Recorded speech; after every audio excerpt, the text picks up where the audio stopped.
The way Mark and I met was I was going to high school with uh, a friend of mine that lived down the street from Mark, and it was kind of accidental. We were playing a pickup basketball game at Doug Benson's house, and Mark and his brother Jeff came over and joined in. I don't know, he was just a good guy, a fun guy to be with. You know, he was a courteous guy. He cared about other people. He was just a nice guy. I think that the two of us became good friends probably because we both had the same type of mentality and interests as far as things that we like to do and places we like to go. We used to go to a lot of parties where there was a lot of kids, and people at that time brought their instruments and played folk music, things in that order. Mark was a very popular student in high school, liked by everybody that knew him, I think, and upperclassmen and lower class people, you know, freshman, sophomore, when he was a junior and senior.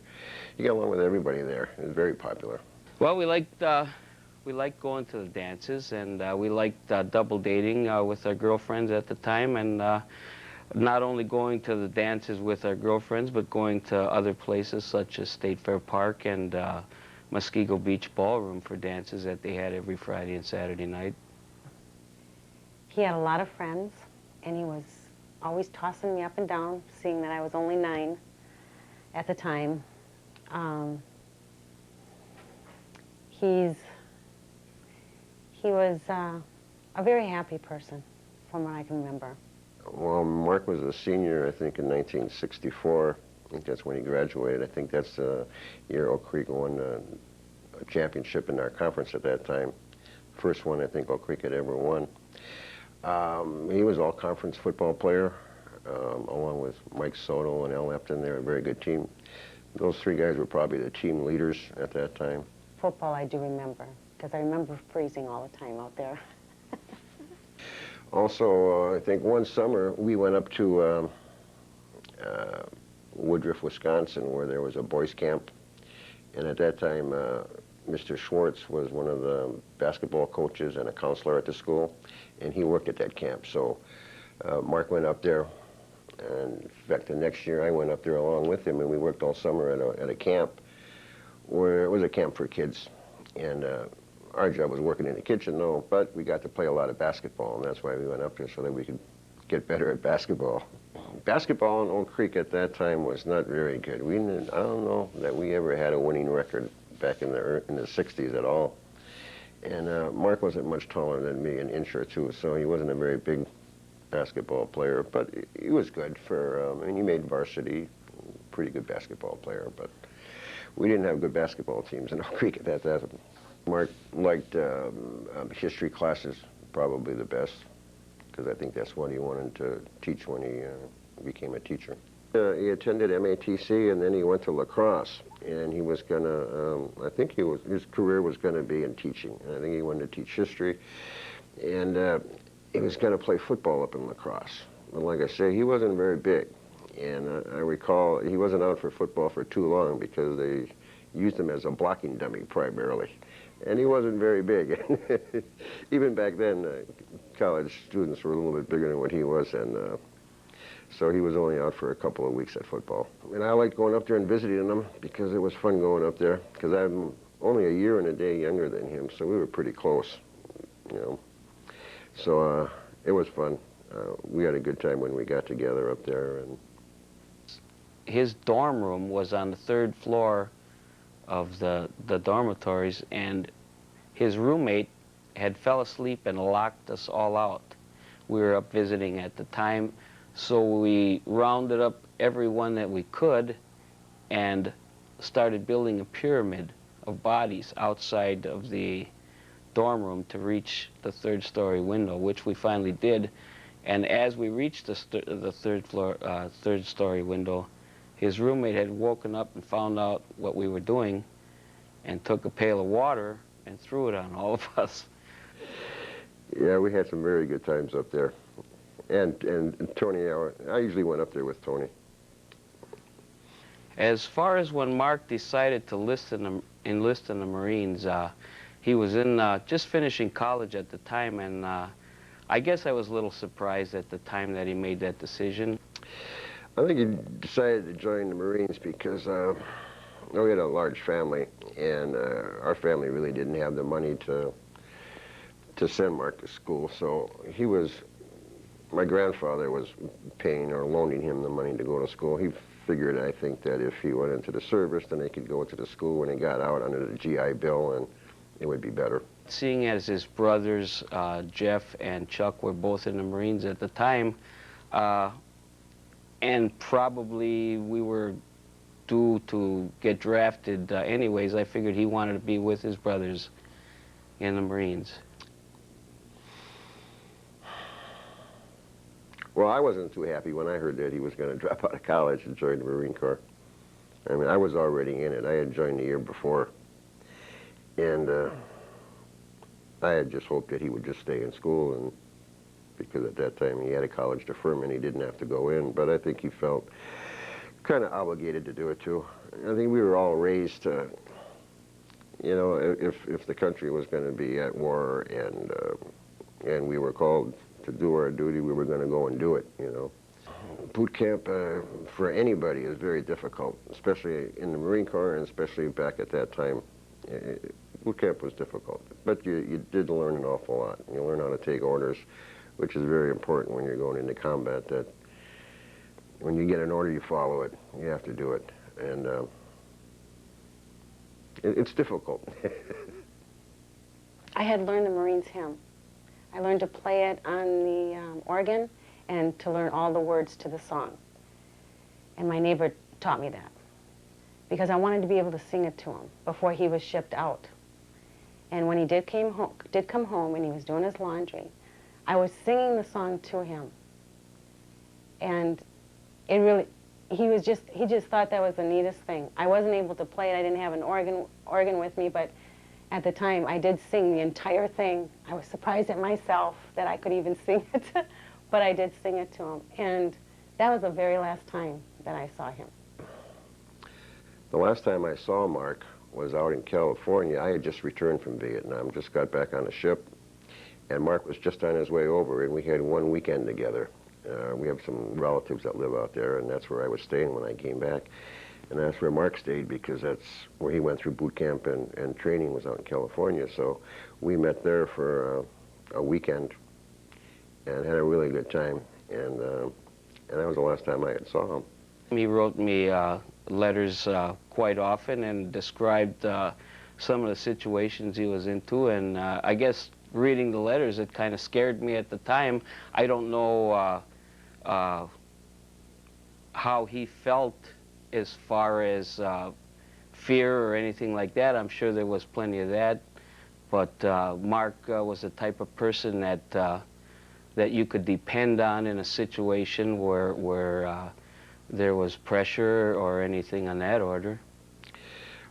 Mark was what they called the grunt, you know, just a foot soldier more or less, and that's where the majority of the combat is done. That's probably the worst job you can have.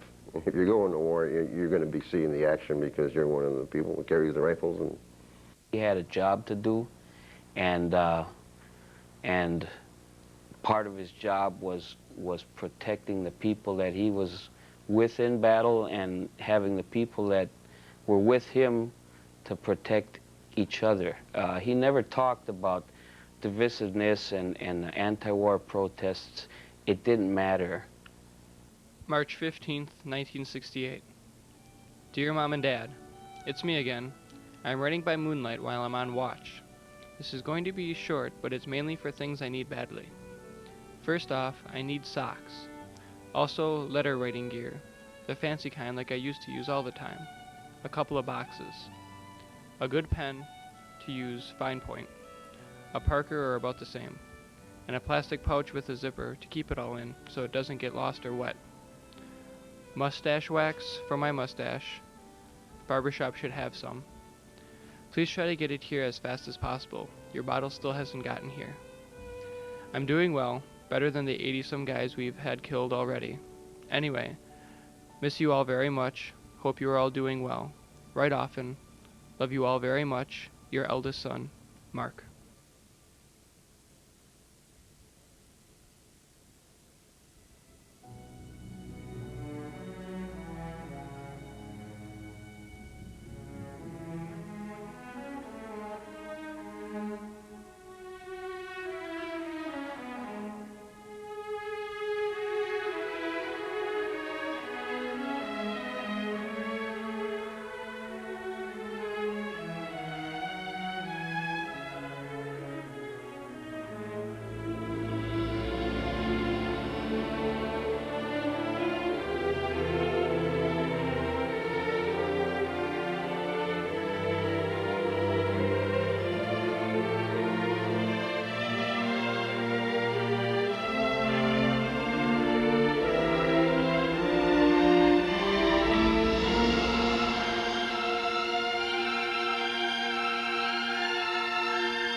My mother, she was in the front room ironing clothes. And I remember playing on the floor, and somebody came to the front door, but she was blocking it with the iron. So she asked them to go around to the back of the house. And she let them in the back. And all I can remember her saying is, which one? Because I had 3 brothers at the same time in the service. And I was still down at Camp Lejeune, North Carolina, finishing up the last couple of months that I had to serve when I got, I think I was at the movie theater on the base, and someone from the Red Cross came over and said, there's a emergency message for you over at the office. You better come over right away. And when I got over there, the officer told me that I had a brother who was killed in Vietnam. And that time, Mark and Chuck were both over there. They couldn't tell me or wouldn't tell me which one it was that had been killed, so they did manage to get me a plane ticket right away so I could fly home immediately. And I didn't know who it was until I finally got home, that it was my brother Mark that was killed. I was living in an apartment in Cudahy, and my sister called me, and she had heard on the news that that Mark had died in Vietnam, and it was pretty upsetting, as you can imagine. I didn't believe it for the longest time. I thought that maybe that they made a mistake, and that sooner or later I'd see Mark again, but that wasn't to be. March 20th, 1968. Dear Mr. and Mrs. Jajits, the untimely death of your son, Private First Class Mark R. Jajits, U.S. Marine Corps, on 16 March 1968 in Quang Tri Province, Republic of Vietnam, is a source of great sorrow to me and to his many friends in this battalion. Please accept our deepest sympathy in your bereavement. Mark was a fire team leader in the 2nd Platoon of Hotel Company. On 16 March 1968, his platoon, while providing support for a reconnaissance squad, received intense sniper fire.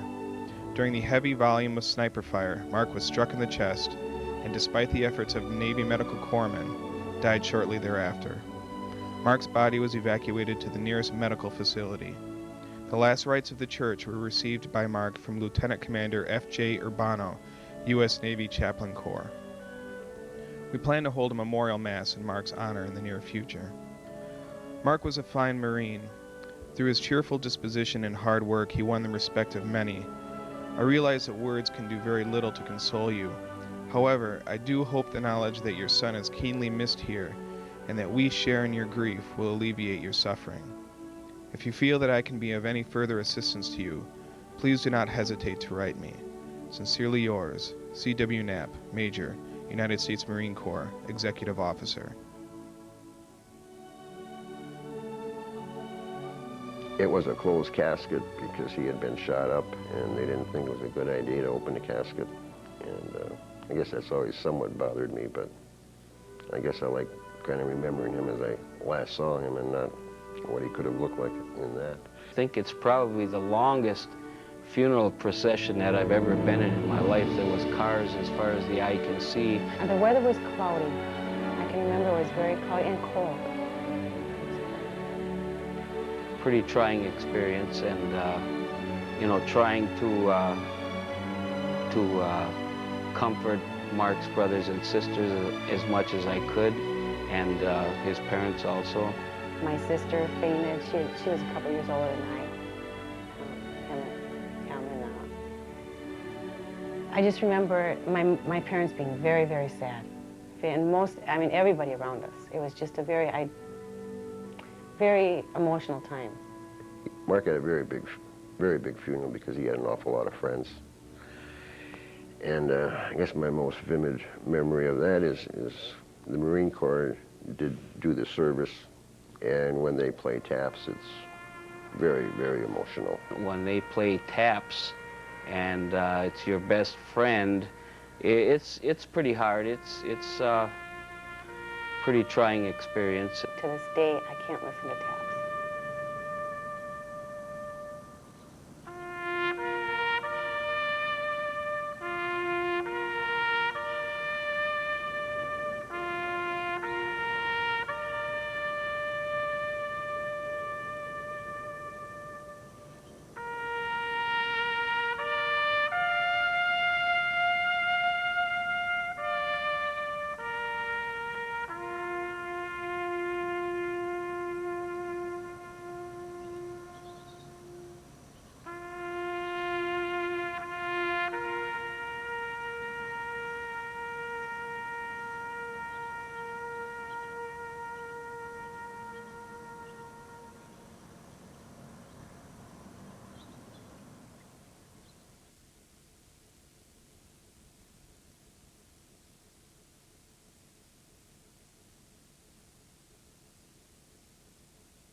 Oh, I think it was a shock to the entire Oak Creek community and everybody that knew Mark. Yeah, I think it had quite an impact. I think it brought the war home again to people in the neighborhood and in the community. When one of your own community people are killed in a war like that, and Mark was one of the first ones from Oak Creek to be killed, I think it makes you think. Mark and all his brothers and sisters were very popular in the community, and it was a pretty big shock. People were pretty surprised by it and upset by it. Well, I miss his companionship. I miss his advice. I would love to have seen Mark finish college, get married, raise a family. He would have been a good family man. He would have been a success at whatever he did. I feel that I've lost a great deal when he went, because he was my oldest brother. And I think things would have changed. Things would have been different within my family itself. He was a very powerful personality. We come from a big family, and of course he was my only older brother that I had. And I think you always look up, or I always did look up, to your older brother. And Mark and I were very close because we were so close in age. We had a lot of the same friends. We hung around together a lot. So I miss him an awful lot, still do. And I still think about him a lot, wondering what he would think of how I've conducted my life since that time. When I think of Mark today, I think of a person that probably everyone would want to have as a best friend, because you could trust him and what he said was good, and he would do anything for his friends, as he knew his friends would do for him. I think that things would have been a little bit different, and I miss the thought of not having that, not having a big brother around, even though I've got plenty. But the thought of having that person there and see how might he have changed my life, it would have been interesting. Sometimes, even today, I think that they may have made a mistake, because the manner in which Mark died, I keep thinking they could have made a mistake and he's still out there somewhere. students need to know, they have to learn from history. Or, you know, like that saying goes, if you don't learn it, you tend to repeat it sometimes. And I think Vietnam opened up an awful lot of people's eyes. They started to question some of the things our country does, the need for it, whether it's right or not. Today, I certainly don't believe that that's a war that we should have been involved with the way we were. You know, I certainly don't regret serving my time over there. I think that I had an obligation to do it. I did it. I learned a lot from it. In some ways, it's helped me, but it certainly has changed my life because of what I saw over there. And I think that you need to, young people need to know what happened in the past history so they don't make those same mistakes.